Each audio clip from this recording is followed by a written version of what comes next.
floating cube illusion. It's going to really look like there's a cube floating on top of my paper. You'll notice that there's no craft kids here today. Craft kids that are at home watching, but not the craft kids that are usually with me. They are quite busy tonight, and I decided it would be I don't know why I'm playing with scissors. I decided it would be a good time to do a little bit of an optical illusion trick. So stick around, find out what it's like. All you need, scissors, ruler, pencil, and if you have it, sheet of notebook paper. If you don't have notebook paper, just use regular paper. Works awesome on regular paper as well. Today I'm going to try it for the first time ever, and it should be a lot of fun. So stick around, here we go. All right, ladies and gentlemen, here I am. Today I'm just going to show you a quick, hopefully quick, version of a optical illusion that I saw called the floating cube. I've never actually tried it before. So here goes nothing. The first thing we're going to do is we're going to draw a cube. It's actually going to look like a cube, but that's part of the illusion. It's a floating cube, but we're not actually drawing a cube. We're going to draw a very tall rectangular prism. We're going to do that by, I'm going to put in the middle of the paper down here, I'm going to put a little dot. That dot is going to serve as where the lines of the edges of my rectangular prism are going to all go to that point. Okay? So, first things first. At the top of the page, in the center, is where I'm going to start. And I want the top of my cube to all be up here in this white area, because I want it to be completely white.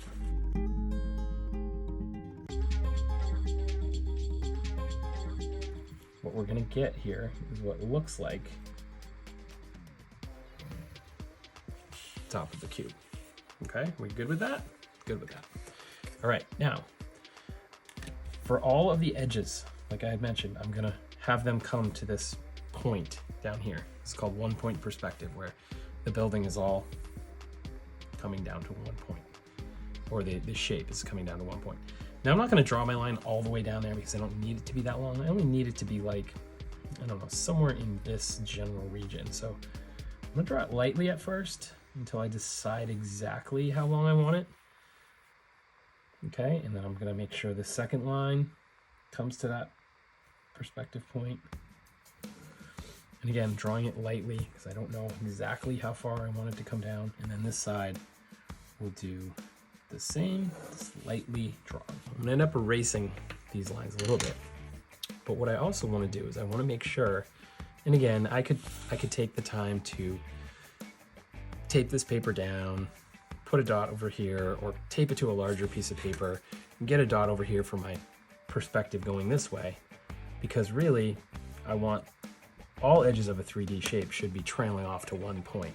We're just doing this in sort of a quick fashion. So my perspective point would be somewhere over here, right? So let's say we use that little dot. Now, I wouldn't recommend doing this all the time, but if we use that little dot there, that's trailing off to that dot. And let's say I want my building to be, I don't know, I'm gonna have my building be about that tall, okay? So you can see what the bottom edge is gonna look like, right? The old trick is to just keep it that same angle, but look how different that actually is. Quite a bit different. Which would still look okay. It would just mean your perspective point, the fade off point, would be much farther away. All right, on this side, I'm just gonna eyeball it. I'm just gonna try to make it look kind of similar. And fortunately, I have these lines. So really, I can see that this side is gonna need to kind of mimic that side, and it's gonna pretty much go like this. Okay, so now I'm gonna take some time to erase all these excess lines. So now we have what's shaping up to be this really cool building. All right, now I'm gonna do some shading, okay? I'm gonna shade this side pretty dark, this side a little bit lighter of a gray, and then I'm gonna put a shadow underneath, okay? I'm gonna pretend the light is sort of coming from the top. I want the shadow to be directly underneath, okay? So again, you don't have to use a ruler, but I'm just gonna harden these lines a bit, darken these up.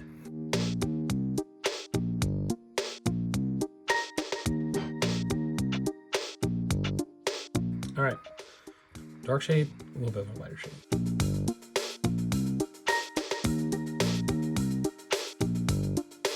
All right, cool. We've reached the point where we can now use our finger. get our finger involved. Okay, so the old trick of kind of just smudging these pencil lines that I've drawn and kind of blending them in together. So if there's any lighter space, this should help. It's not going to be perfect, but it should help blend those things together. You need to add a little bit more, then just add a little bit more. Again, we're just doing this to be just a quick little illusion, cool little trick. Okay, and then you can do it over here on this side too. You'll really see the difference here. It just blends those lines. Looks nice. And you can, the softer the lead or the graphite in your pencil, the easier it is to smudge it. This is a number 2, Dixon Ticonderoga, and it works wonderfully. Blends wonderfully. But now you can see there's a lot of smudges that are over where I want them to be. So you just take your eraser, go along the edge, and just clean it up. I'm really getting excited about this illusion. Next thing we need to do is put a shadow under. Okay? The light, again, is coming from up top. And in reality, this shape is the same size from top to bottom. Okay? The illusion is, part of the illusion or the perspective drawing is that it looks like it's getting skinnier, but it's not. It's just farther away. The shadow is also farther away, right?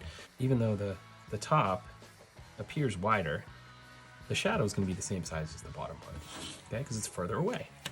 So what we want to do is we want to come down and we're going to follow these lines. We're going to have our shadow come out to about here and come out to about here.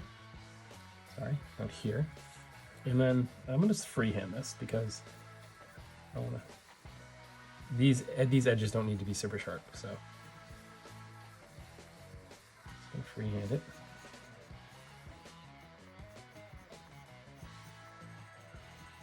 Good, I like that. Then we're just going to shade it in and smudge it. And it's going to be a pretty dark shadow.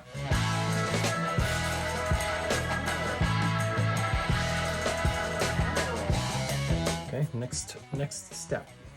Bring the scissors. And what you do is you cut this line straight off. Okay?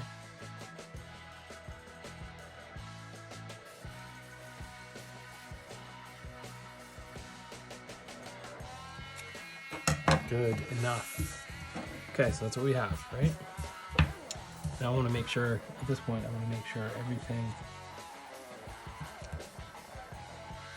looks as clean as it can before I turn in my final draft, right? This is what it looks like.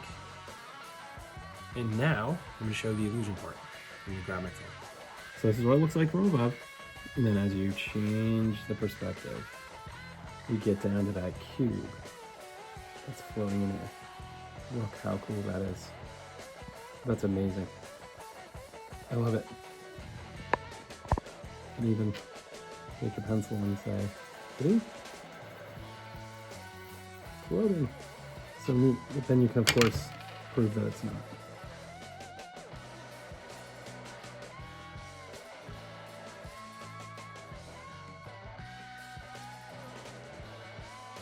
All right, so today I just tried for the very first time this floating cube illusion.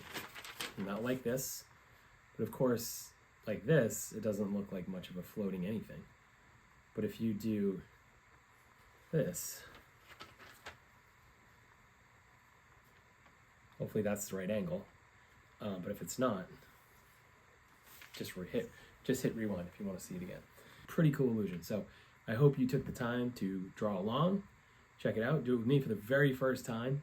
What a cool illusion. Super fun. Doesn't even have to take you as long as it took me. I did use a ruler at times because I wanted it to come out nice. But you can do it freehand. You can really do it freehand and still come out awesome. So there it is. Check it off the list. Please be sure to check out our other channels, Crazy Kids TV and Odin's Antics. Also ask your parents if you can subscribe. That would be a huge help. Stay awesome. Until we see you next time. Bye.